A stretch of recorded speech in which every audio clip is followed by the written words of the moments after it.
Rudely thou wrongest my dear heart's desire in finding fault with her too portly pride.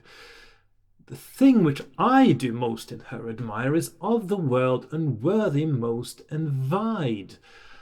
For in those lofty looks is close implied scorn of base things and stain of foul dishonor. Threatening, rash eyes, which gaze on her so wide that loosely they ne dare to look upon her.